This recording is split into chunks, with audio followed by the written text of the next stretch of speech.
Karnataka CM పదవికి రాజీనామా చేశారు సిద్ధరామయ్య. లోక్ భవన్ లో గవర్నర్ సెక్రటరీకి రాజీనామా లేఖ ఇచ్చారు సిద్ధరామయ్య. ఇవాళే సిద్ధరామయ్య రాజీనామాను గవర్నర్ థావర్ చంద్ గెహ్లాట్ ఆమోదించే అవకాశం ఉంది. సీఎం పదవికి రాజీనామా చేసిన తర్వాత కీలక వ్యాఖ్యలు చేశారు సిద్ధరామయ్య. హైకమాండ్ ఆదేశాలతో తాను పదవికి రాజీనామా చేస్తున్నట్టు చెప్పారు. రాజ్యసభకు వెళ్లాలని అధిష్టానం సూచించిందని, కానీ హైకమాండ్ సూచనలను తాను తిరస్కరించినట్టు చెప్పారు.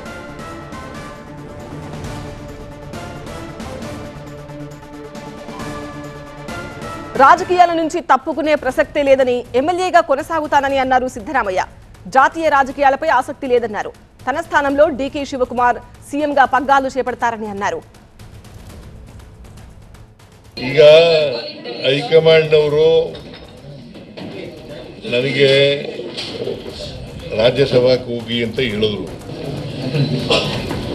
ರಾಜ್ಯಸಭಾಕ್ಕೆ ಹೋಗಿ ಅಂತ ಹೇಳಿದ್ರು.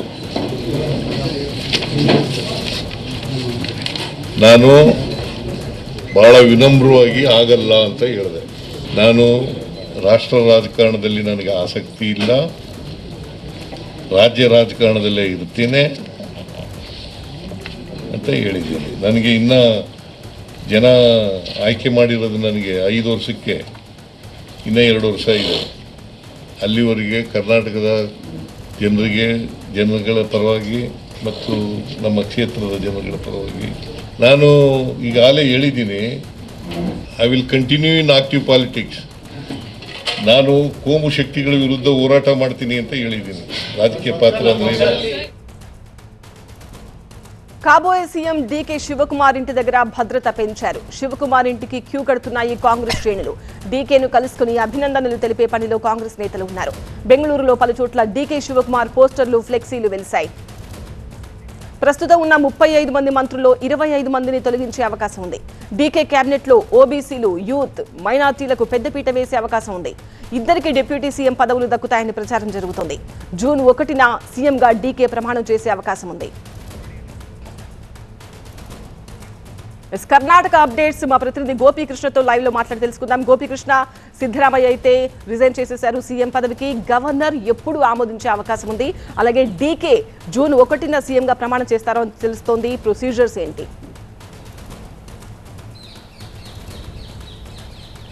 కర్ణాటకలో అధికార మార్పిడి, ముఖ్యంగా సీఎం నాయకత్వ మార్పు అనేది ఎటువంటి గొడవలు, అలాగే ఎటువంటి ఉద్రిక్తలు, ఎటువంటి టెన్షన్ లేకుండా సునాయాసంగా ఇటు సిద్ధరామయ్య ముఖ్యమంత్రి బాధ్యతల నుంచి తప్పుకుని నెక్స్ట్ డీకే శివకుమార్కి అప్పగించబోతున్నారు. ఈరోజు ముఖ్యమంత్రి పదవికి రాజీనామా చేసి గవర్నర్ సెక్రటరీకి అందజేయడం జరిగింది. ప్రస్తుతం గవర్నర్ కర్ణాటక బెంగళూరులో అందుబాటులో లేరు. థావర్ చంద్ గెహ్లాట్ మధ్యప్రదేశ్ అయింది. సో ఆయన ఇండోర్లో ఉన్నారు. సో ఆయన బెంగళూరు వచ్చిన తర్వాత రాజీనామాను ఆమోదించిన తర్వాత నెక్స్ట్ ప్రభుత్వ ఏర్పాటుకి సంబంధించి ముఖ్యంగా డీకే శివకుమార్ ముఖ్యమంత్రిగా ప్రమాణ స్వీకారానికి సంబంధించి ఇటు సిఎల్పి సమావేశం రేపు జరగబోతోంది. సో రేపు డీకే శివకుమార్ని సిఎల్పి నేతగా ఎంపిక చేసిన తర్వాత గవర్నర్ను కలిసి దానికి ముందే సిద్ధరామయ్య రాజీనామాను గవర్నర్ ఆమోదించాల్సి ఉంటుంది.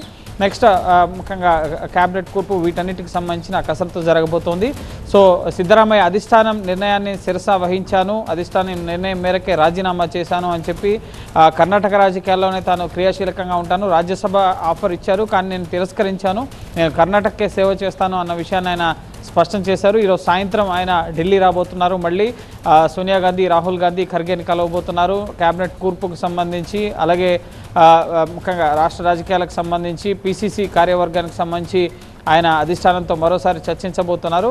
ప్రధానంగా డీకే శివకుమార్ రేపు సిఎల్పి సమావేశం తర్వాత శనివారం లేదా ఇటు 1వ తేదీ ఈ 2 రోజుల్లో, ఎందుకంటే గవర్నర్ కూడా అందుబాటులో ఉండాల్సి ఉంటుంది కాబట్టి, సో గవర్నర్ వచ్చిన తర్వాత ఈ ప్రమాణ స్వీకార కార్యక్రమానికి సంబంధించి, మంత్రుల ప్రమాణ స్వీకారానికి సంబంధించి ఒక క్లారిటీ వచ్చే అవకాశం ఉంది. అలాగే మంత్రివర్గ కూర్పులో ముఖ్యంగా 2 డిప్యూటీ సీఎంలు ఉండబోతున్నట్లుగా తెలుస్తుంది. ఇప్పటివరకు డీకే శివకుమార్ ఒక్కడే డిప్యూటీ సీఎం కర్ణాటకకి.